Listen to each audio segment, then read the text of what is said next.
Good morning. एक बार confirm कर दो मेरी वॉइस क्लियर है आपको?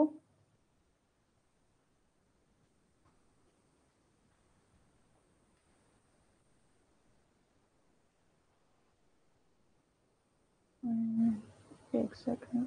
ओके, मेरी वॉइस क्लियर है। Good morning Amrita. हाँ, मैंने वहाँ मैसेज कर दिया है, आप देख लेना एक बार। ठीक है, जो आपने बुक ली है वो ठीक है, you can purchase it, purchase कर सकते हो उसको। ठीक है,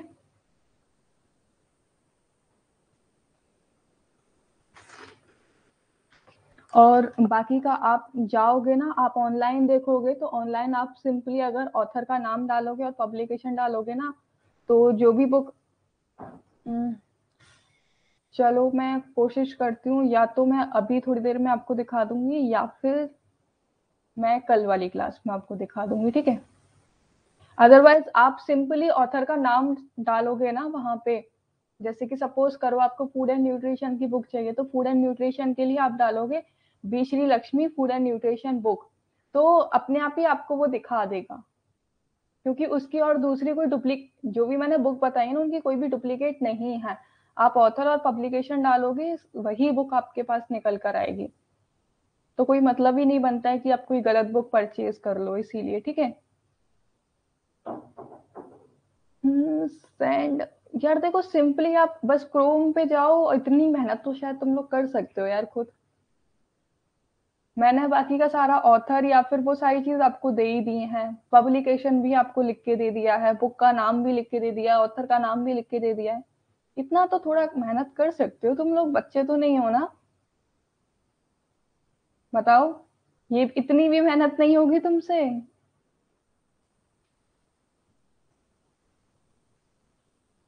क्यों जी, क्या ये मेहनत भी मैम करें? गुड मॉर्निंग अंजू, कैसे हो भाई?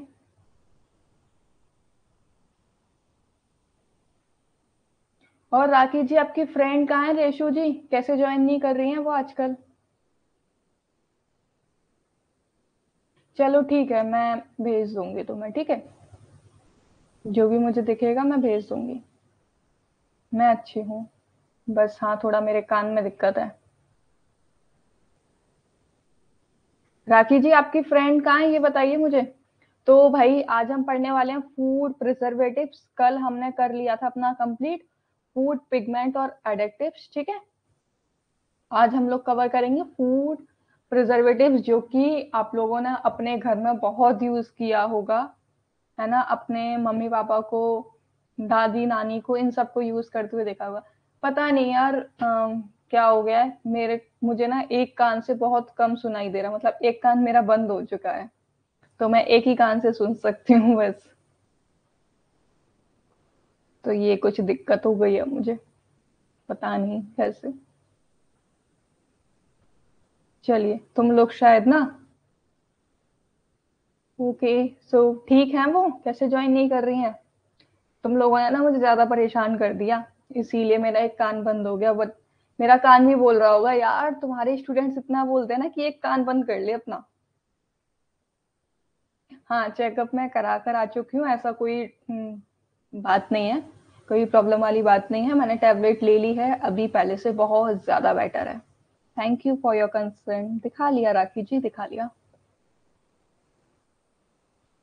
अभी तो रिलैक्स हूँ मैं काफी हद तक, मतलब कल जितनी दिक्कत हो रही थी ना, आज उतनी नहीं है। आज मैं काफी हद तक बहुत ज्यादा ठीक हूँ। होपफुली कल तक एकदम मस्त बिंदास हो जाऊंगी, फिर तुम्हारी सारी बग बग बग बग सुनने के लिए आई एम रेडी। ठीक है, चलो करें फूड प्रिजर्वेटिव्स। चलो इससे पहले मुझे बताओ कि आप लोगों ने कौन कौन से प्रिजर्वेटिव्स यूज किए हैं। नाम दे रही हूं मैं, एक शुगर, एक सॉल्ट, विनेगर, वाइन, इनमें से कौन कौन से प्रिजर्वेटिव्स यूज किए हैं? चलो बताओ। ये स्माइल, बस इसी तरह हंसते खेलते रहा करो यार, एकदम हंसी की बाहर ला दिया करो चैट बॉक्स में।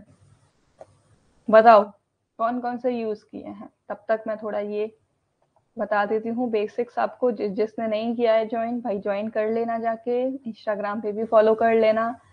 यूजीसी नेट की और बाकी के एग्जाम्स की भी आपको अपडेट मिलती रहती है यहाँ पे, ठीक है। दिसंबर वाला batch as you know start हो चुका है, जहाँ पे होपफुली हमारी फर्स्ट यूनिट इस वीक खत्म हो जाएगी, कंप्लीट कर लेंगे हम लोग, ठीक है।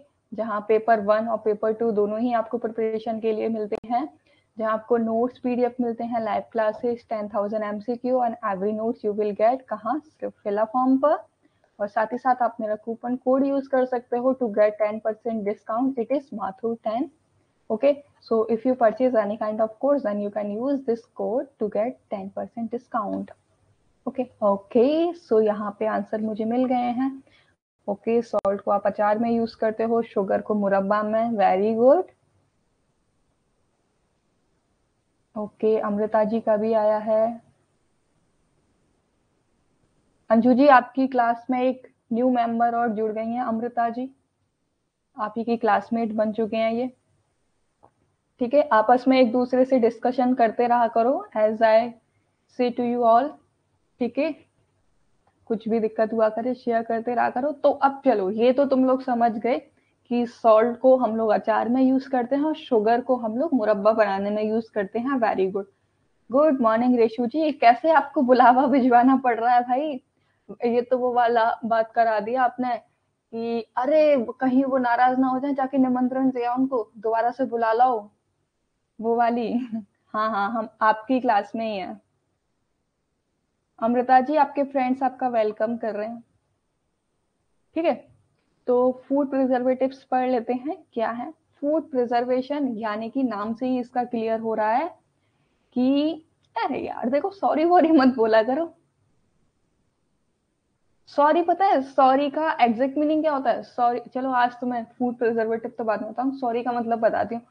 सॉरी आप अपनी लाइफ में ना तब यूज किया करो जब आप श्योर हो कि ये गलती अब आपसे दोबारा होगी नहीं कभी, तब तो सॉरी सॉरी के मायने होते हैं। और तुम लोग मुझसे क्या सॉरी बोलते हो यार, डोंट बी से sorry and all, just chill, just relax, enjoy.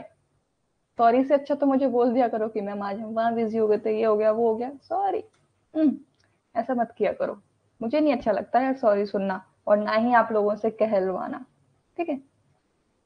तो मस्त बिंदास। फूड प्रिजर्वेटिव्स नाम से ही क्लियर हो रहा है, या फूड माने खाद्य और प्रिजर्वेटिव्स मीन संरक्षण, है ना। Okay okay, belated happy birthday to him and God bless him. God give more chance to get success to him.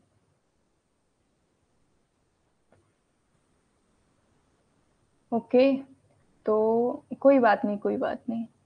अरे वाह, बहुत अच्छे दिन उसको आजादी मिली थी, चलो बहुत बढ़िया, काफी अच्छे दिन, एकदम रिमार्केबल बर्थडे उनका, कूल। चलिए, फूड प्रिजर्वेटिव्स नाम से क्लियर हो रहा है ना कि खाद्य संरक्षण, यानी कि जो भी आपका फूड होता है उसको आप किस तरीके से संरक्षित करते हो, वो आपका फूड प्रिजर्वेशन कहलाता है। सिंपल है ना। फूड प्रिजर्वेशन क्या, आपका जो खाद्य है उसको आपको संरक्षित करके रखना है एक लंबे समय तक, वही आपका फूड प्रिजर्वेशन कहलाता है, सिंपल है ना। The process by which food is prevented from spoiling or rotting due to the growth of microbes like bacteria, fungi is called the food preservation। और क्या होता है फूड प्रिजर्वेशन, कि जहां पे आपका जो भी फूड है उसको आप लंबे समय तक संरक्षित करके रख सको, उसके लिए उसमें ना तो किसी भी प्रकार की कोई स्पॉइलेज हो, स्पॉइलेज यानी कि वो खराब ना हो, है ना ही उसमें किसी भी प्रकार के माइक्रो सूक्ष्म जीव उत्पन्न हो। अगर सूक्ष्म जीव उत्पन्न हो जाएंगे तो उससे आपका भोजन के खराब होने के चांसेस रहते हैं, है ना।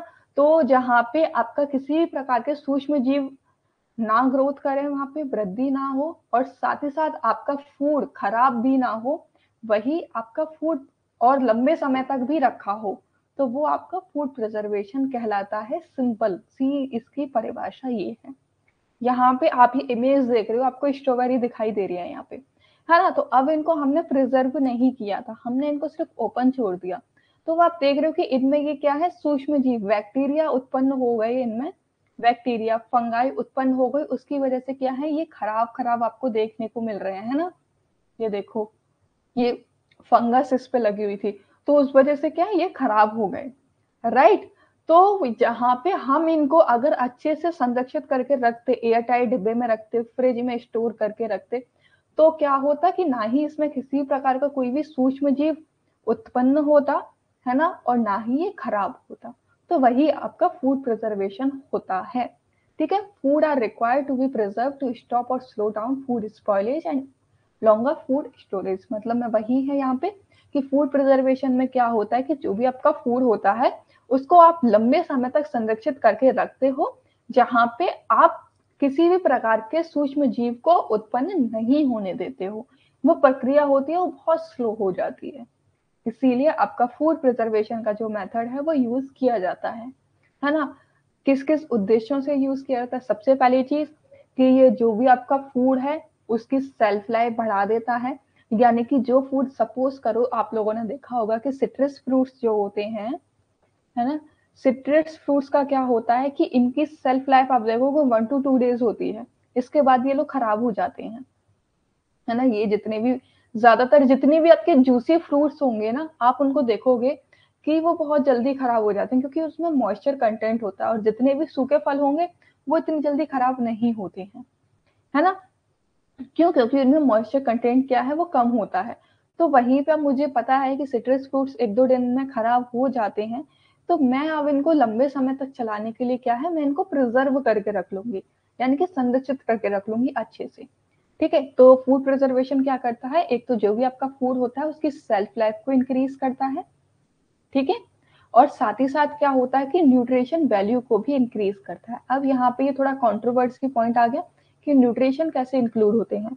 जब आप फूड प्रिजर्वेशन करते हो ना, तो फूड प्रिजर्वेशन में क्या होता है कि सिंपली आप फूड को प्रिजर्व नहीं करते हो, वहां पे आप अदर फूड भी उसमें इंक्लूड करते हो, है ना, अदर थिंग्स भी आप इंक्लूड करते हो। तो उसकी वजह से क्या है कि जो चीज अभी अकेली थी, अकेले के साथ में 3-4 चीजें और जुड़ गई, तो जुड़ने से आप देखते हो ना, अकेली चीज होती है वो थोड़ी कमजोर होती है, लेकिन 3-4 चीज उसके साथ जुड़ जाती है तो उसकी ताकत है वो बढ़ जाती है। इसी तरीके से जो आपका फूड होता है वो अकेले रहेगा तो उसकी न्यूट्रिशन जो वैल्यू है वो आपको सिर्फ उसी की मिलेगी, है ना। लेकिन जब उसके साथ में आपने 3-4 चीजें और जोड़ दी, तो वो जुड़ने के साथ में क्या और मजबूत हो गई, स्ट्रांग हो गई। तो उस अकेले की न्यूट्रिशन वैल्यू और बाकी सबकी न्यूट्रिशन वैल्यू जब इकट्ठी हो जाएगी, तो एक साथ आपको क्या है, ज्यादा न्यूट्रिशन क्वांटिटी मिलेगी। तो इसी वजह से कहा गया है कि जो आपका फूड प्रिजर्वेशन होता है वो न्यूट्रिशन वैल्यू को भी बढ़ा देता है, ठीक है। Enabling the storage and supply of store food for a longer period. साथ ही साथ जैसे कि बहुत बार ऐसा होता है कि जब आपके पास में सीजन, ऑफ सीजन होता है, तो ऑफ सीजन में क्या होता है कि आपके जो भी फूड एंड ऑल है ये अवेलेबल नहीं होते हैं। तो उस टाइम पे क्या होता है कि अवेलेबल रहने के लिए, आप सपोज करो कि आपको कुछ ग्रीन लीफी वेजिटेबल्स हैं, अभी जैसे कि आप लोगों ने देखा होगा कि ये जो रेनी सीजन चल रहा है, इस रेनी सीजन में बहुत सारी वेजिटेबल्स हैं जो आपको नहीं देखने को मिलती हैं, बट आपने कुछ प्रिजर्व करके रखी हुई थी, पहले स्टोरेज करके रखी हुई थी, तो वो क्या है, उनको आप इस टाइम पे यूज कर सकते हो। तो फूड प्रिजर्वेशन क्या हेल्प करता है कि स्टोरेज और सप्लाई करने से क्या है कि आपको लंबे समय तक इनको आप यूज कर सकते हो, ठीक है। टू किल कॉन्टामिनेटिंग पाइथोन्स, यानी कि जो आपके बैक्टीरिया होते हैं, पाइथोन्स होते हैं जो आपके फूड को खराब करते हैं, उनको मार देता है, ठीक है। और जिसकी वजह से क्या है कि जो आपका फूड है वो कम खराब रहता है, उनमें किसी प्रकार का कोई भी पॉइजन नहीं जाता है, कोई भी इंफेक्शन नहीं होता है।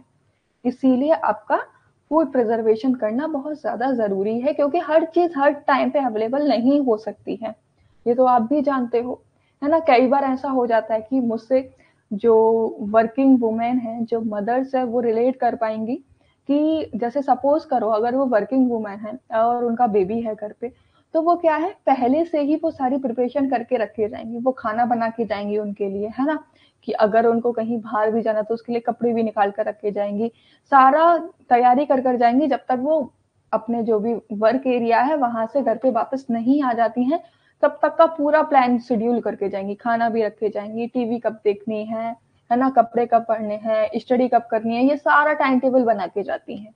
है ना। तो ये क्या है, पूरा प्रोसीजर हो जाता है जहाँ पे आपको पता रहता है कि हाँ कब चीजें क्या करनी। In the same way food के साथ में क्या होता है कि फूड आपको पता है कि इस टाइम पे आपको इसकी जरूरत पड़ने ही वाली है, तो आप उसको पहले ही उसको प्रिजर्व करके रख लेते हो। अब जैसे मैं अचार की बात करूं, तो अचार क्या होता है कि अचार आप यार एक टर्म ही ऐसा है कि जिसको आप किसी के भी साथ में यूज कर लेते हो, चाहे आप एज अ सब्जी यूज कर लेते हो, एज अ स्नैक यूज कर लेते हो, है ना। तो आप किसी भी फॉर्म में उसको आप यूज कर सकते हो। तो वो क्या है, अचार ऐसा तो नहीं था कि आपने तुरंत उसको प्रिपेयर किया, नहीं, वो तो बहुत टाइम से प्रिपेयर किया हुआ रखा है, सालों सालों अचार प्रिपेयर करके रख दिए जाते हैं, है ना। ऐसा कहा जाता है कि जितना पुराना अचार होता है उतना ही उसका अच्छा टेस्ट होता जाता है, उतना ही अच्छा वो होता जाता है ना। तो ये सारी चीजें हैं।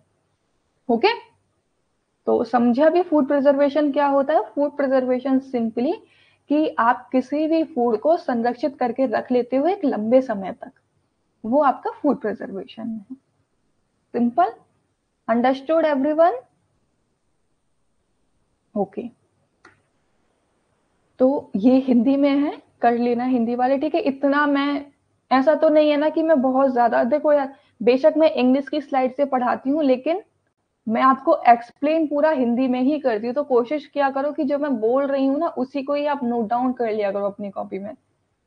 थोड़ा बहुत हल्का सा, मैं ये नहीं कह रही हूँ कि हिंदी को पूरे तरीके से छोड़ दो, बट कोशिश किया करो कि इंग्लिश के भी टर्म आप लोग समझ पाओ, है ना। क्योंकि एग्जाम में बहुत बार मैं हमेशा आपको ऐसा बोलती हूँ कि पूरी तरीके से हिंदी पे भरोसा मत करो भाई, क्योंकि बहुत सारी चीजें ऐसी होती हैं जो इंग्लिश में आसान होती हैं और हिंदी में डिफिकल्ट होती हैं। तो जो आपको इंग्लिश में आसानी से समझ में आ जाती है, हिंदी में नहीं, है ना। हाँ, काफी लंबे समय तक आप उसको संरक्षित करके रख सकते हो, वो आपका फूड प्रिजर्वेशन कहलाता है। जिस भी भोजन पदार्थ को आप एक अच्छे तरीके से संरक्षित करके रखते हो लंबे समय तक, वो आपका खाद्य संरक्षण कहलाता है, ठीक है। अब ये ना प्रिजर्वेशन होता है, ये दो तरीके का होता है। एक होता है क्लास 1, जिसको आप नेचुरल प्रिजर्वेटिव्स के नाम से भी जानते हो, ठीक है। और एक होता है क्लास 2, जिसको आप केमिकल प्रिजर्वेटिव्स के नाम से भी जानते हो, ठीक है। हाँ, बिल्कुल समझ ही नहीं आएगा, क्योंकि हम लोगों का अब क्या हो गया है ना कि ना तो हम पूरी तरीके से हिंदी यूज करते हैं और ना ही पूरी तरीके से इंग्लिश यूज करते हैं। इंग्लिश हो चुके हैं सब लोग। तो या तो पूरे तरीके से हिंदी यूज करो या पूरे तरीके से इंग्लिश यूज करो। ये तोड़ मरोड़ के आधा ये आधा ये, तुम लोग क्या आधे मतलब फीमेल हो क्या, तुम लोग आधे मेल और क्या आधे फीमेल हो, नहीं हो ना। तो जब तुम आधे आधे नहीं हो, जब तुम पूरे हो, तो बाकी चीजों को क्यों आधा आधा यूज करते हो भाई। हाँ, इंग्लिश देखनी ही पड़ेगी तुम्हें एग्जाम में, इसीलिए मैं बोलती हूँ कि इंग्लिश पे देखा करो। मैं ये नहीं कि इंग्लिश को पूरा अडॉप्ट कर लो, बट कोशिश किया करो कि इंग्लिश को भी समझ पाओ, है ना। क्योंकि वहां से आपके लिए इजी, इंग्लिश पता है डिफिकल्ट नहीं है। मैं अगर सिंपली बोलूँ ना, तो आपको कोई इंटरव्यू थोड़े देने जाना है, कहीं कोई स्पीच थोड़े देनी है ना। आपको सिर्फ एग्जाम ही तो देना है, तो एग्जाम में तो नॉर्मल इंग्लिश आती है यार, जिसको आप समझ सकते हो आसानी से। ऐसा डिफिकल्ट लैंग्वेज बिल्कुल भी नहीं आती है, क्योंकि उनको भी पता है कि स्टूडेंट्स, कुछ स्टूडेंट्स ऐसे होंगे कि जहाँ पे बिल्कुल इंग्लिश नहीं बोली जाती, इसीलिए जो उनका इंग्लिश का लेवल है ना वो बहुत मीडियम रहता है यार। इंग्लिश लेवल ना बहुत मीडियम रहता है, तो ऐसा डिफिकल्टी वाली बात नहीं है। हाँ, तो देखो अपने फ्रेंड से लो भाई। हाँ, ये यूनिट 1 चल रही है, जो कि आपकी इस वीक खत्म हो जाएगी। मैं सैटरडे तक इसको फिनिश करा दूंगी, फिर मंडे से हम लोग सेकेंड यूनिट स्टार्ट करेंगे अपनी, ठीक है। ये फूड प्रिजर्वेशन क्या है, दो तरीके का होता है। एक होता है क्लास 1, जिसको आप नेचुरल प्रिजर्वेटिव्स के नाम से जानते हो, और एक होता है क्लास 2, जिसको आप केमिकल प्रिजर्वेटिव्स के नाम से जानते हो, ठीक है। ओके, अब देखो, जो पुराना जो मेथड रहता है ना प्रिजर्वेशन करने का, यानी कि जो आपकी दादी नानी जो यूज करती आ रही हैं अभी तक, प्रिजर्वेशन का जो तरीका है, वो या तो सुखाकर, है ना, किसी भी फूड को सुखाकर प्रिजर्व करते हैं, या फिर फ्रिज में रखकर, है ना, या फिर उनको खमीरीकरण उठा के उनको, ये पुराने मेथड है। लेकिन अगर मैं आजकल के मॉडर्न मेथड की बात करूं, तो मॉडर्न मॉडर्न मेथड में क्या आ जाता है, आपका आ जाएगा कि आप कैनिंग के थ्रू, आप लोगों ने देखा है ना कैन जो आती हैं उसके थ्रू आप प्रिजर्व करते हो, है ना। और पाश्चराइजेशन, पाश्चराइजेशन में क्या होता है कि वहां पे आप बॉईल करने के बाद में जब उसे ठंडा करके तब आप उसे पैक करते हो फ्रीजिंग की सहायता से, इरेडिएशन की सहायता से और बाकी का केमिकल मेथड यूज करके। यानी कि आप सिंपली समझ सकते हो कि पहले जो होता था वो नेचुरल प्रिजर्वेटिव्स यूज किए जाते थे, लेकिन आज के टाइम में क्या है, केमिकल प्रिजर्वेटिव्स यूज कर लेते हैं। ठीक है,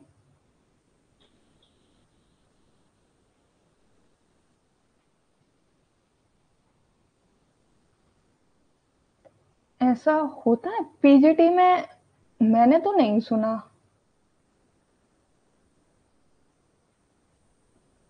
तो हो सकता है कि अगर उन्होंने एग्जाम दिया है तो वो शायद सही बता रहे हूँ आपको,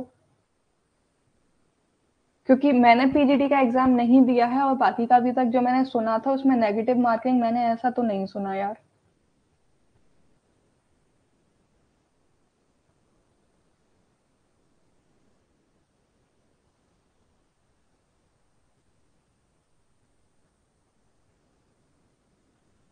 चलो मैं इसका फिर तुम्हें कल क्लियर करके बताऊंगी पूरा, ठीक है, क्योंकि हो सकता है कि शायद क्या पता मैं भी गलत हो जाऊं।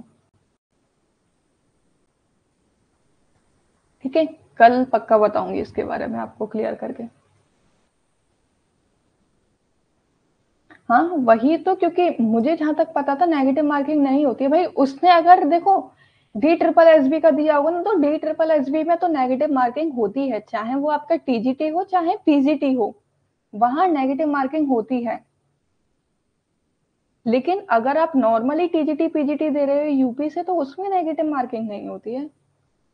बाकी का मैं और आपको क्लियर करके कल बता दूंगी। जहां तक मेरी नॉलेज में था वो तो अभी तक यही था। आई डोंट नो कि आप कैसे बोल रहे हो ये, मैं ये कल कंफर्म करके बताऊंगी, ठीक है। क्योंकि अभी तक मुझे जो पता है वो यही है कि नेगेटिव मार्किंग नहीं होती है किसी प्रकार की। हाँ शायद हो गया हो, इस बार का मैंने ऐसा सच देखा नहीं था, तो मैं यही बोल रही हूँ कि मैं कल आपको कंफर्म करके बताऊंगी क्लियर, ठीक है।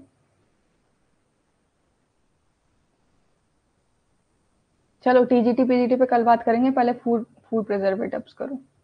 नहीं, पीजीटी का सिलेबस चेंज नहीं होता है। उसमें आपका पहली बात तो पीजीटी की होम साइंस वैकेंसी नहीं है, मैं आपको बता दूं। तो ये कंफ्यूजन तो अपने दिमाग से निकाल देना कि पीजीटी की आपको वैकेंसी मिलेगी। पीजीटी की वैकेंसी नहीं है, ठीक है। यूपी बोर्ड में हो सकती है मिल जाए आपको, बट सीबीएसई बोर्ड में आपको पीजीटी की वैकेंसी होम साइंस की नहीं है। आप जितने भी केवीएस स्कूल देखोगे वहां पे होम साइंस नहीं है, एक बार को आपको, हाँ टीजीटी में आपको देखने को मिल जाएगा, लेकिन वो भी आपको सीबीएसई में नहीं देखने को मिलेगी। सीबीएसई में होम साइंस नहीं है, ये याद रखना, यूपी बोर्ड में है।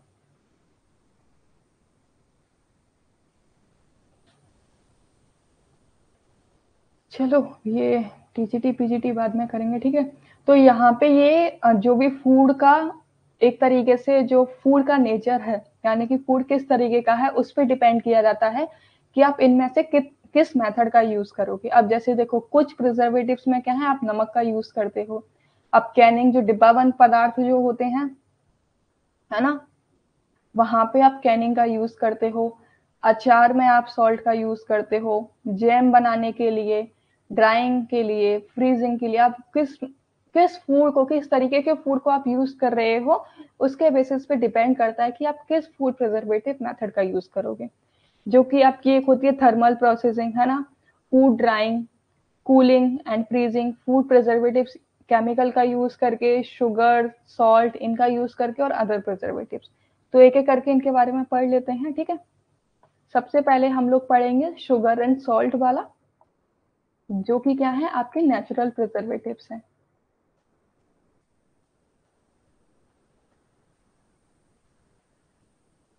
ठीक है।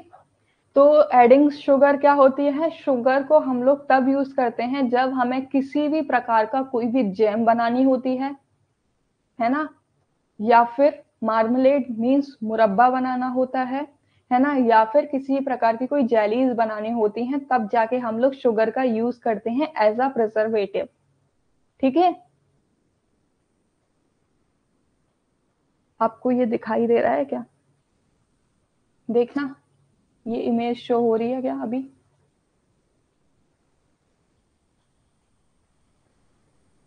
ये देखो, ठीक है, तो ये जार रखा हुआ है मुरब्बे का।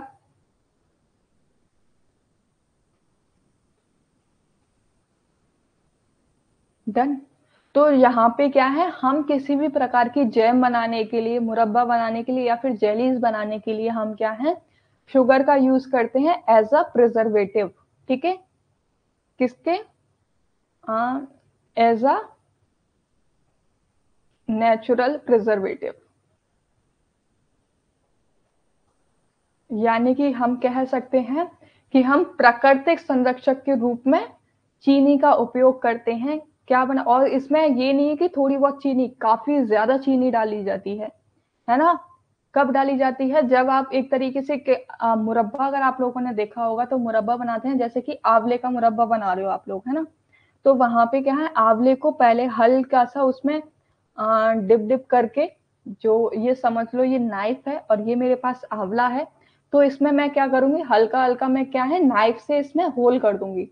करने के बाद में अच्छे तरीके से मैं इसको क्या है, सनलाइट की वहां पे रखूंगी, सनलाइट एरिया में रखूंगी, जिससे कि जो इसका जो मॉइस्चर कंटेंट है, जितना भी इसके अंदर वाटर है, वो डिक्रीज हो जाए, वो कम हो जाए। उसके बाद मैं एंड लास्ट इसको चीनी में डालकर रख दूंगी, है ना। यही तो किया जाता है। आप थोड़ा बहुत इसको पानी में पका भी लेते हो, जिससे कि हल्का सा सॉफ्ट हो जाए। सॉफ्ट होने के बाद में क्या है, फिर आप इसे धूप लगाते हो, धूप लगाने के बाद में क्या है, चीनी में डालकर आप इसको रख देते हो। तो जब भी आप चीनी ऐड करो तो ध्यान रखना है आपको कि जो जिस भी फूड का आप मुरब्बा बना रहे हो, जैम बना रहे हो या जेलीज बना रहे हो, उसमें किसी भी प्रकार का मॉइस्चर कंटेंट नहीं होना चाहिए, मतलब पानी नहीं होना चाहिए। ठीक है, तब जाके आप उसमें चीनी ऐड करते हो और तब जाके वो आपका जो भी है वो प्रिजर्व हो पाता है। ऐसा क्यों है, पानी क्यों नहीं होना चाहिए? क्योंकि आप, मैंने अभी बताया था कि जितने भी आपके फ्रूट्स एंड वेजिटेबल्स ऐसे होते हैं जिनमें मॉइस्चर कंटेंट होता है, जिनमें पानी की मात्रा होती है, वो 1 से 2 दिन के अंदर अंदर खराब हो जाते हैं। ठीक है, अभी यही बताया था ना। अगर पानी रहेगा तो 1 से 2 दिन में क्या है, उनके डिस्ट्रॉय होने के चांसेस रहते हैं, स्पॉइल होने के चांसेस रहते हैं, खराब होने के चांसेस रहते हैं। इसीलिए सबसे पहले क्या किया जाता है कि जितनी भी पानी की मात्रा है उसको कम किया जाता है। उसके बाद में काफी सारी चीनी का उपयोग करने के बाद में उसको प्रिजर्व करके रखा जाता है। ठीक है, जिसके लिए आप ऐसा क्यों किया जाता है, ताकि पानी को कम क्यों किया जाता है, ताकि किसी प्रकार का कोई खराबी ना हो और किसी भी प्रकार का कोई भी सूक्ष्म जीव उसमें वृद्धि ना कर ले। ठीक है, इससे क्या होता है कि ये फ्लेवर इंक्रीज करता है और साथ ही साथ आपका जो फूड कलर है आप उसको भी एज अ प्रिजर्वेटिव यूज कर सकते हो।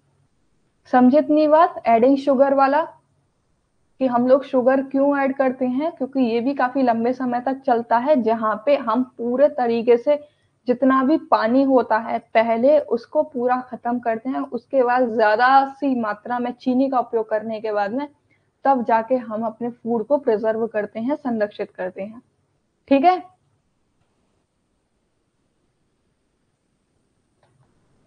फिर नेक्स्ट देखो पिकलिंग। पिकलिंग में सबसे ज्यादा क्या किया जाता है, पिकलिंग में हम लोग सॉल्ट का यूज करते हैं, है ना।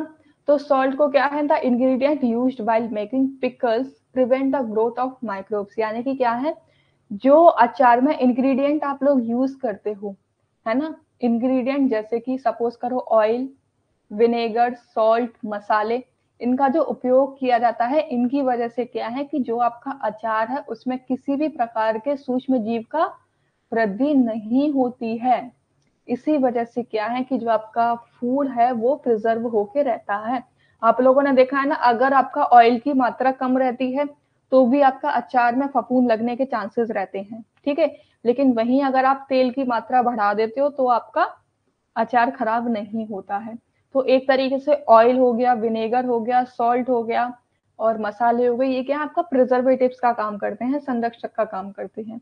और सॉल्ट को भी आप ज्यादा मात्रा में नहीं यूज करते हो। एक तो क्या है, अगर सॉल्ट को आपने ज्यादा मात्रा में यूज कर लिया तो एक तो उसका टेस्ट खराब हो जाएगा, और दूसरी चीज कि जो भी आपका अचार है वो गलने के चांसेस बहुत ज्यादा हो जाते हैं, बहुत जल्दी गल जाता है, वो इतना सॉफ्ट हो जाएगा कि आप उसको खा ही नहीं पाओगे फिर, है ना। तो इसीलिए इनकी एक लिमिटेड क्वांटिटी होती है। ऑयल को आप यूज कर सकते हो ज्यादा क्वांटिटी में, बट बाकी के विनेगर, सॉल्ट और स्पाइसेस, मसाले हैं, इनको आप ज्यादा क्वांटिटी में यूज नहीं कर सकते हो, ठीक है। Vinegar in pickle is too acidic and hence not suitable for microbiological growth. Vinegar जब हम लोग यूज करते हैं तो ये एक एसिडिक नेचर का होता है, जिसकी वजह से क्या है कि किसी भी प्रकार के सूक्ष्म जीव की वृद्धि नहीं होती है, माइक्रोबियल विकास के लिए उपयुक्त नहीं है। मीन्स कि ये किसी भी प्रकार के सूक्ष्म जीव को वृद्धि नहीं होने देता है, ठीक है। Oil prevent air from reaching the pickle which prevent the growth of microbes. यानी कि तेल क्या करता है, तेल अचार तक हवा को पहुंचने से रोकता है, ठीक है। जिसकी वजह से क्या होता है कि जितनी भी रोगाणु होते हैं, जितने भी कीटाणु होते हैं, उनकी वृद्धि नहीं होती है, ठीक है। Pickles are made of the following food item. यानी कि अचार आप अलग अलग चीजों का बनाते हो, जैसे कि आम का अचार, है ना, और मूली का अचार, गाजर का अचार, चुकंदर का अचार, है ना, और जिंजर का अचार, राइट, अदरक का, लहसुन का अचार, नींबू का अचार, मीट, फिश आदि, इन सब का अचार बनाया जाता है, ठीक है।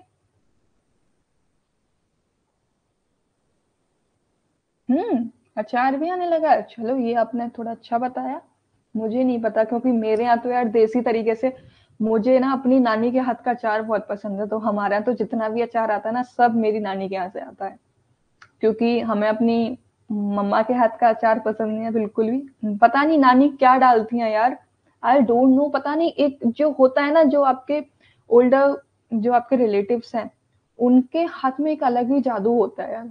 I don't know how she makes, but यार द अचार वाज, द पिकल वाज यम यार, कसम से इतना अच्छा बनाती हैं, और कुछ भी नहीं करती हैं उसमें, पता नहीं क्या। हाँ, आप बताना, क्योंकि ये आपने थोड़ा अच्छा बताया, क्योंकि ये आपके ना स्टूडेंट्स, बाकी की जो रेशु जी बता रही हैं, इसको आप कहीं नोट डाउन कर लेना, क्योंकि ये आपका थोड़ा ट्रेंड वाले में आ सकता है, जो आपका नैनो टेक्नोलॉजी है ना, वो उसमें आ सकता है। हाँ, सच में कुछ अलग ही होता है। और पता है मुझे ना एक हल्का सा ना थोड़ा टाइट सा अचार पसंद है मुझे, एकदम सॉफ्ट वाला पसंद नहीं है।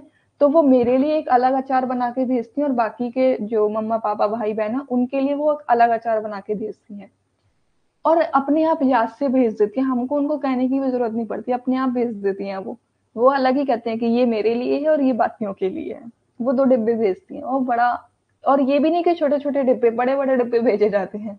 आई डोंट नो, ये बस ब्लेसिंग्स और प्यार ही हैं, जो वी आर ब्लेसफुल कि हमें ये देखने को मिलता है सच में। क्योंकि अब जिस जिस हिसाब से टेक्नोलॉजी बढ़ रही है ना, तो ये चीजें कहीं ना कहीं खत्म होती जा रही हैं, सब कुछ रेडीमेड मिल रहा है, सब कुछ मार्केट में मिल रहा है।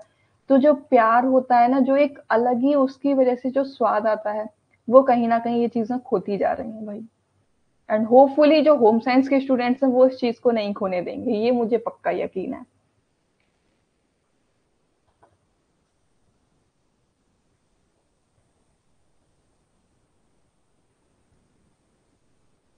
ना। हाँ, तो सॉल्ट आ गया। अभी राखी जी ने नमक की बात करी, तो हम नमक को ले आए भाई। तो सॉल्ट क्या होता है कि जो जितना भी मॉइस्चर कंटेंट होता है ना, आप लोगों ने देखा होगा कि कुछ चीजें आप लोगों ने, जैसे करेला बनाया है ना, तो करेले में आप क्या करते हो, पहले ही उसमें नमक डाल के आप उसको धूप लगाने के लिए रख देते हो। तो उससे क्या होता है कि उसका जो मॉइस्चर कंटेंट है, एक तो वो निकल जाता है, और जितनी भी कड़वाहट होती है वो निकल जाती है, ठीक है। तो सॉल्ट क्या करता है, सॉल्ट जितना भी मॉइस्चर कंटेंट होता है ना, जितना भी पानी होता है फूड में, उसको पूरा एब्जॉर्ब कर लेता है। तो जिसकी वजह से क्या है, जो आपका फूड है वो ड्राई हो जाता है, और उसमें जितने भी माइक्रो बैक्टीरिया हैं, मोल्ड हैं, वो डेवलप नहीं होते हैं, और जिसकी वजह से आपका जो भी फूड है वो खराब होने से बच जाता है। इसीलिए सॉल्ट का यूज किया जाता है एज अ प्रिजर्वेटिव्स, ठीक है। The food item that are preserve by adding salt, यानी कि सॉल्ट की सहायता से हम जिस जिस फूड को प्रिजर्व करते हैं वो क्या है, फिश, मीट, पोल्ट्री, और कच्चे फल, जैसे कि आम हो गया, और फलों में तो लेमन भी आ जाता है एक तरीके से, ठीक है। तो वो इन सब चीजों का आप लोग अचार डालते हो, लेकिन कच्चे होने चाहिए, ये नहीं कि पके ही का डाल दो आप, कच्चे होने चाहिए, ठीक है। तो ये देख लेना, ये आपके सामने ये फिश पड़ी हुई है भाई। अब आ जाते हैं थर्मल प्रोसेसिंग पे। ये टेम्परेचर और टाइम का कॉम्बिनेशन होता है, थर्मल प्रोसेसिंग, जहां पे आप क्या करते हो कि आप थर्मल नाम से ही क्लियर हो रहा है, थर्मल यानी कि किरणें, जहां पे आप आग की सहायता से जो भी बैक्टीरिया है, जो भी सूक्ष्म जीव है, उनको नष्ट किया जाता है, तब जाके आपका जो भी फूड है उसको प्रिजर्व किया जाता है, ठीक है। Combination of temperature and time होता है, जहां पे आप क्या है कि अपने फूड को किस तरीके से हेल्प करते हो, हीट की सहायता से, है ना। आपका जो भी फूड है उसको गर्म करके तब आप उसके जितने भी बैक्टीरिया हैं उनको नष्ट किया जाता है, तब जाके उनको प्रिजर्व किया जाता है। यानी कि आप लोगों ने देखा होगा कि मैं थर्मल प्रोसेसिंग में क्या बता रही थी कि बहुत सारी चीजें ऐसी होती हैं कि जिनको आप माइक्रोवेव में, सोडियम बेंजोएट, ओके, तो वो तो केमिकल में आ जाएगा फिर, सोडियम बेंजोएट केमिकल में आ जाएगा, वो अभी मैं आपको पढ़ाऊंगी, आगे पढ़ाऊंगी मैं।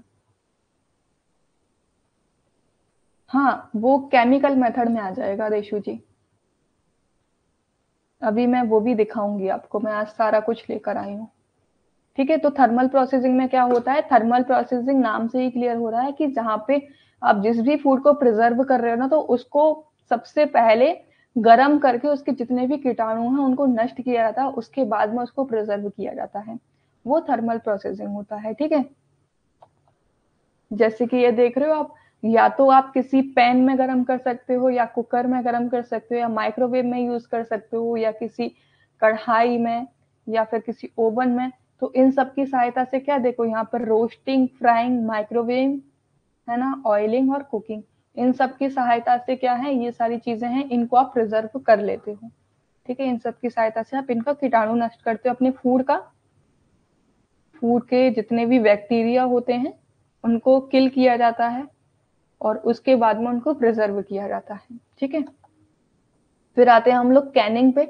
आप लोगों ने डिब्बाबंद पदार्थ देखे होंगे ना, कैनिंग जो कि स्टील की होती है, वो बोतल नहीं, ना ही प्लास्टिक वाली बोतल बोल रही हूँ, ना ही मैं जो एक पेपर के फॉर्म में होती है, ना ही मैं उनकी बोल रही हूँ, जो आपकी स्टील की जो कैन देखने को आप मिलते हो, देखने को मिलती है ना, जिनमें कोल्ड ड्रिंक आजकल आती है, तो वो आपका सारा कैनिंग वाला होता है। जितना भी आपको देखा होगा, अभी मैं इमेज भी दिखाऊंगी आपको, देखो ये जितना भी, ये जो इस तरीके का जितना भी होते हैं ना, ये जो स्टील के, है ना, चाहे इसमें घी आए या फिर कुछ भी ड्राई प्रोडक्ट आए, ये देखो आपको ये सारे डिब्बाबंद पदार्थ हैं, ये सारे कैनिंग के ही एग्जाम्पल हैं, है ना।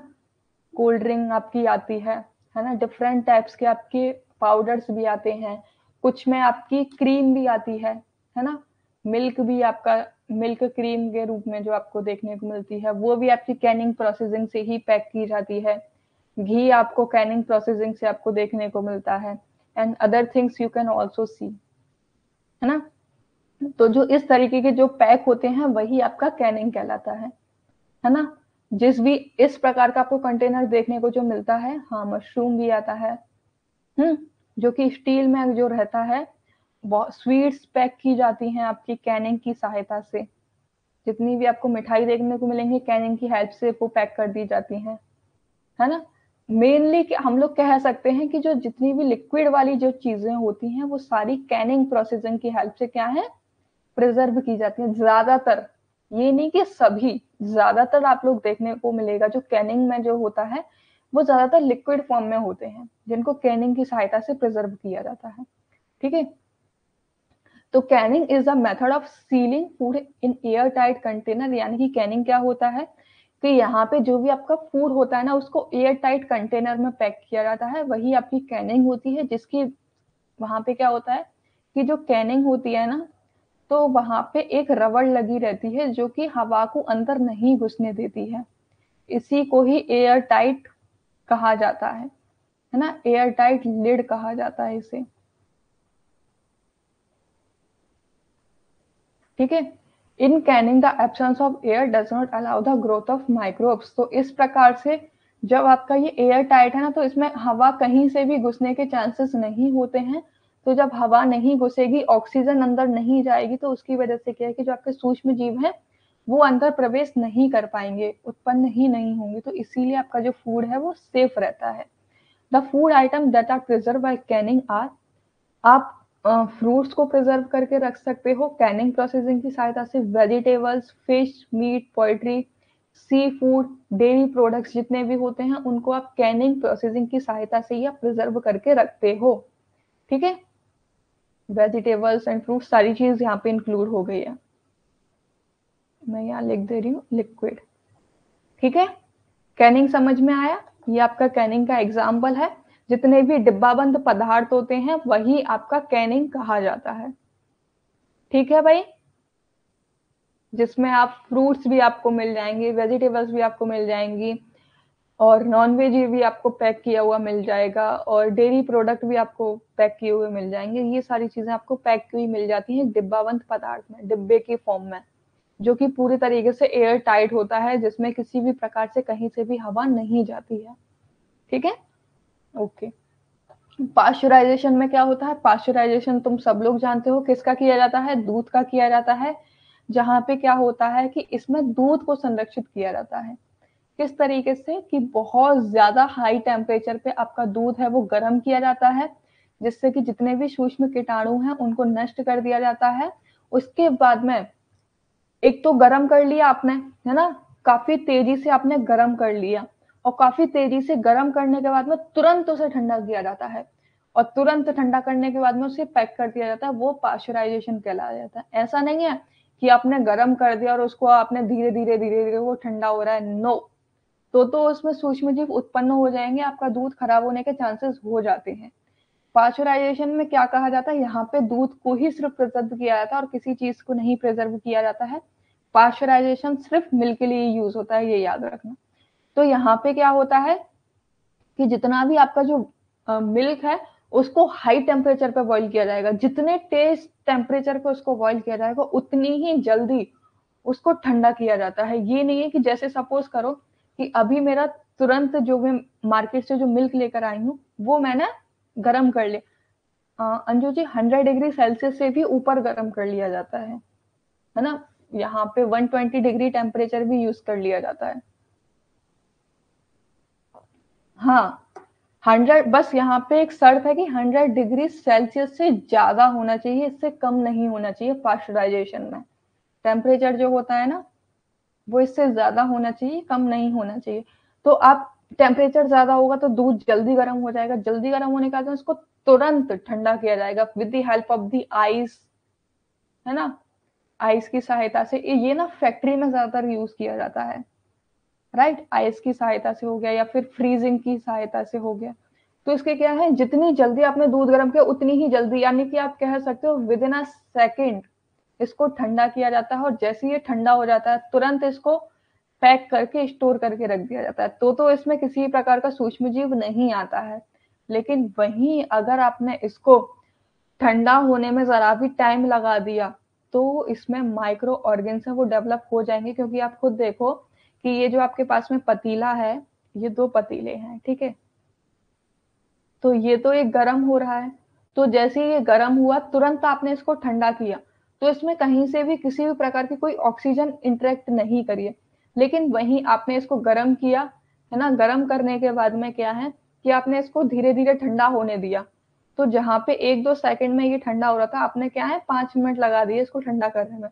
तो इन 5 मिनट में क्या है कि आपका जितना भी बैक्टीरिया है वो इसमें डेवलप हो जाएगा। किसकी वजह से? ऑक्सीजन की वजह से, है ना। तो अब जब वो बैक्टीरिया ऑलरेडी इसमें डेवलप हो चुका है, अब आप इसे पैक करोगे ना, तो पैक होने के बाद में भी ये खराब हो जाएगा, आपको स्मेल आने लगेगी।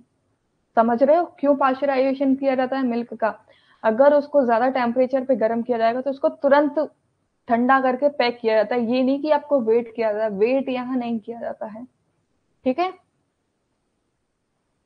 जिसको क्या है आपको टेट्रा पैक की फॉर्म में ये देखने को मिलते हैं। टेट्रा पैक क्या होता है? जो कि पेपर एक तरीके से होता है ना। जिसमें आपको घी देखने को मिल जाएगा और डिफरेंट वाटर। आजकल तो पता नहीं क्या क्या चीजें टेट्रा पैक आ रही हैं।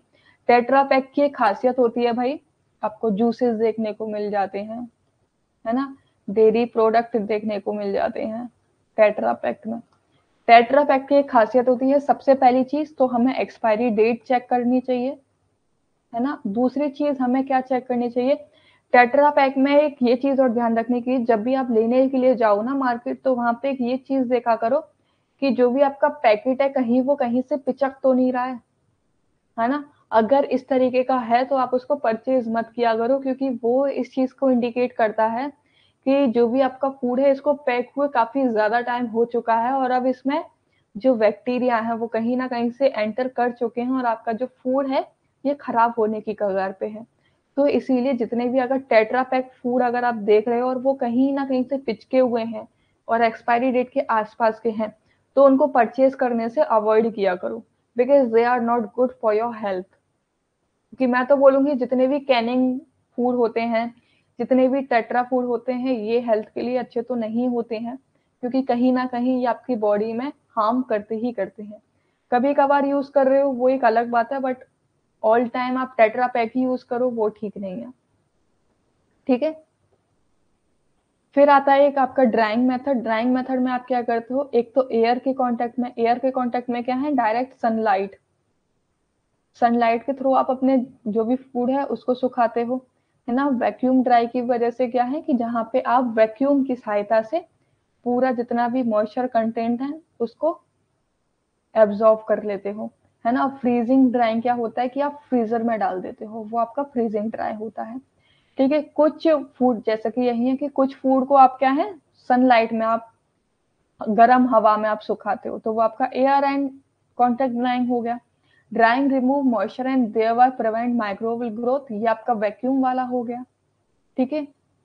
और इससे आपको कौन कौन से फूड आप प्रिजर्व करते हो, कौन कौन से यहाँ पे ड्राइंग मेथड यूज करते हो किन किन फूड आइटम में, आपके सीरियल्स हो गया, पल्सेस, चिप्स, फिश, वेजिटेबल्स जैसे कि बीन्स और फेन्यूग्रिक लीव्स, है ना, यानी कि मेथी भी लोग सुखा लेते हैं जिसको वो लोग बाद में यूज करते हैं, है ना। तो यहाँ पे आप डिफरेंट डिफरेंट इन मेथड्स को यूज करके, ड्राइंग वाले मेथड्स को यूज करके आप डिफरेंट फूड को प्रिजर्व करते हो with the help of the drawing method, ठीक है।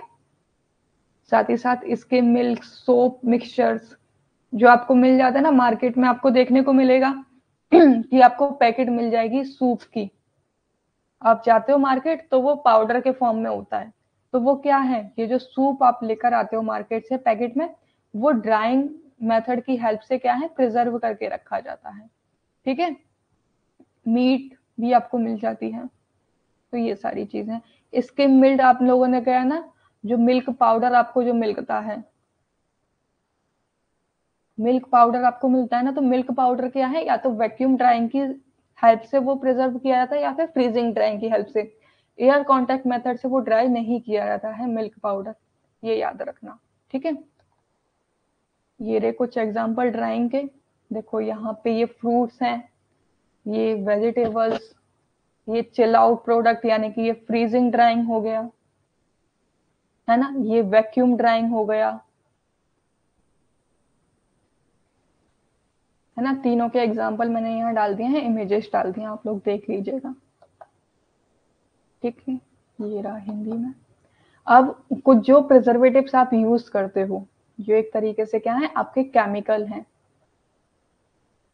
जो अभी मुझे रेशु जी जो बता रही थी, तो preservatives are chemical substance that are used to increase the shelf life and prohibit the spoilage of different food item, यानी कि क्या है, ये केमिकल सब्सटेंस होते हैं, केमिकल पदार्थ होते हैं जो कि आपके जो भी फूड है उसकी सेल्फ लाइफ को बढ़ा देते हैं, यानी कि काफी लंबे समय तक चलते हैं, वो खराब नहीं होते हैं, ठीक है।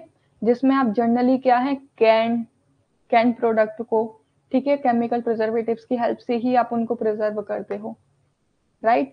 लेकिन इसमें क्या होता है कि इसमें ये नहीं कि आपको ज्यादातर अमाउंट यूज कर दी जाती है, नहीं, इसमें सिर्फ आप बहुत कम मात्रा का उपयोग करते हो, ठीक है। कुछ फूड आइटम्स ऐसे हैं जैसे कि सॉर्बेट, सॉर्बेट में क्या होता है, calcium and sodium sorbate, benzoate, nitrites, इन सब का आप यूज करते हो, जिसकी वजह से क्या है कि किसी भी प्रकार का सूक्ष्म जीव की वृद्धि नहीं होती है और क्वालिटी भी आपकी मेंटेन रहती है, क्वालिटी पे भी किसी भी प्रकार का कोई प्रभाव नहीं देखने को मिलता है। ठीक है, ये एफएओ और डब्ल्यूएचओ ने ये इनको परमिट किया है, जो कि आपकी हेल्थ के लिए बेनिफिशियल है, हार्मफुल नहीं है। और यूएसए ने भी कुछ एडिटिव्स के नाम दिए हैं। ठीक है, तो उनके नाम generally recognise as safe GRAS के नाम से इसको जाना जाता है। ये फुल फॉर्म याद कर लेना, ठीक है। जो कि क्या है, पूरे विश्व भर में यूज किए जाते हैं एज अ प्रिजर्वेटिव, जैसे benzoate, sorbate, propionates, acetates, nitrates, sulphur dioxide या फिर सल्फाइड या फिर एंटीबायोटिक्स। ठीक है, अब इनके बारे में देख लेते हैं। ये देखो, सल्फर डाइऑक्साइड से ये एप्रिकॉट आपका सुखाकर प्रिजर्व किया गया, ये भी सल्फर डाइऑक्साइड की हेल्प से। और ये, ठीक है, ये रहा सॉर्बिक एसिड जो प्रिजर्वेटिव होता है वो कुछ इस तरीके का आपका देखने को मिलेगा। लैक्टिक एसिड पाउडर कुछ इस तरीके से देखने को मिलेगा। बेंजोइक एसिड कुछ इस तरीके से आपको देखने को मिलेगा। ठीक है, जो अभी रेशु जी शायद बता रही थी, राइट।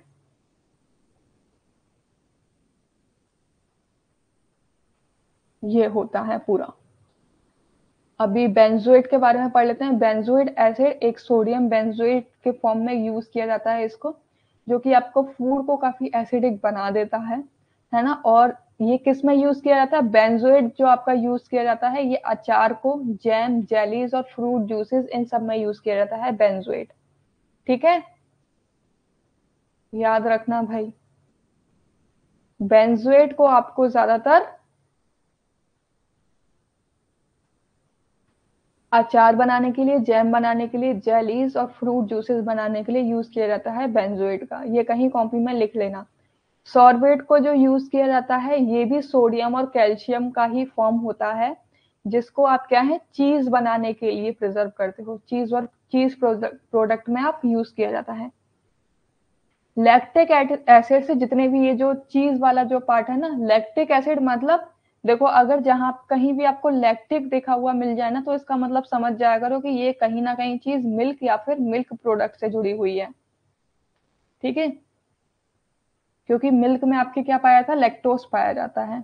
ठीक है, लैक्टिक जहां भी आपको देख, लैक्टोज या लैक्टिक, लैक्टिक एसिड कुछ भी अगर ऐसा देखने को मिले ना, इसका मतलब समझ जाया करो आंख बंद करके, या तो वो दूध है या फिर दूध से बने पदार्थ है। ठीक है, प्रोपिनेट्स क्या करते हैं कि ये किसी भी प्रकार का जो बैक्टीरिया है उसको डेवलप नहीं होने देते हैं, जो कि स्विस चीज बनाने में यूज किया जाता है।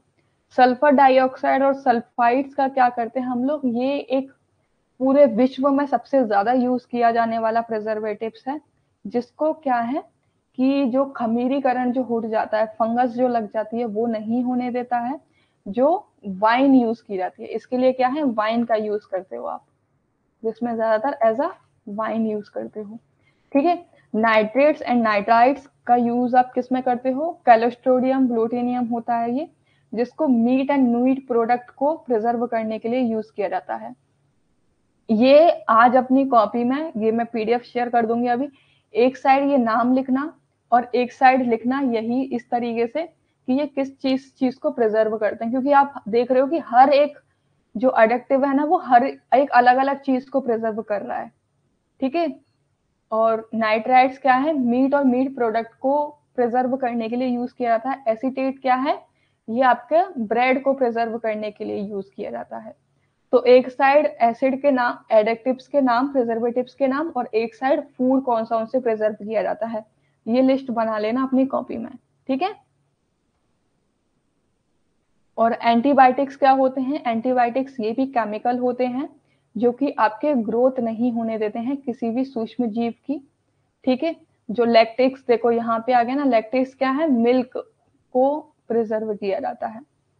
ठीक है, जहां पे preservatives used in milk and milk product आ गया, जो अभी आप अंजू जी पूछ रही थी। ठीक है, सारा कुछ लिख दिया है मैंने पीपीटी में, ऐसा कुछ नहीं है कि आपको नहीं समझ में आए, क्योंकि भाई ये बनाया ही आपके लिए गया है। डन। एडवांटेज क्या होते हैं कि ये एक तो फूड को खराब नहीं होने देता है, उसकी सेल्फ लाइफ बढ़ाता है, आउट ऑफ सीजन भी आप इसको यूज कर सकते हो, क्वालिटी बढ़ाता है और न्यूट्रिशन वैल्यू प्रोवाइड करता है, ठीक है। और डिसएडवांटेज क्या होते हैं भाई, कि ये कभी ना कभी हेल्थ पे भी प्रभाव इसका देखने को मिल जाता है, कैंसर को बढ़ा देता है। कब होता है, जब आप इसको एक्सेस अमाउंट में यूज करते हो, ठीक है। और ज्यादा अगर सुखा लेते हो तो ये ज्यादा हार्ड हो जाते हैं, जो कि आपके लिए ठीक नहीं होता है, और कुछ लोगों को एलर्जी भी रिएक्शन कर जाती है, ठीक है। तो ये थे आपके प्रिजर्वेटिव्स। होपफुली कल हम लोग करेंगे फूड स्टैंडर्ड्स। आई होप आपको क्लास अच्छी लगी होगी, ठीक है। तो अपने फ्रेंड्स तक ये शेयर कर देना, और अगर किसी भी प्रकार की कोई भी हेल्प चाहिए हो तो help@fillafom.info पे आप मेल कर सकते हो, या फिर इस नंबर पे कांटेक्ट करके पूछ सकते हो। तो ये थी आज आपकी क्लास। आई होप आपको समझ में आया होगा, ठीक है। आज हमने पढ़ लिया भाई अचार के बारे में बहुत सारी चीजें। कल मिलते हैं। कल स्टूडेंट जो आपकी क्लास रहने वाली है ना, वो ऐप पर ही होगी, यूट्यूब पर नहीं होगी। तो कल हम लोग 10 बजे मिलेंगे, ऐप पर ही मिलेंगे, यूट्यूब पे नहीं मिलेंगे। यूट्यूब पे मत पहुंच जाना, है ना। कल जो आपको क्लास है वो यहीं देखने को मिलेगी। ओके, हाँ मैं सेंड कर दूंगी अभी, ठीक है। यूट्यूब पे मत जाना, कल आपकी क्लास यहीं पर होगी, एप्लीकेशन पे। Done. Okay, bye bye everyone, take care yourself. Study करते रहो, मौज में रहो, मस्ती में रहो।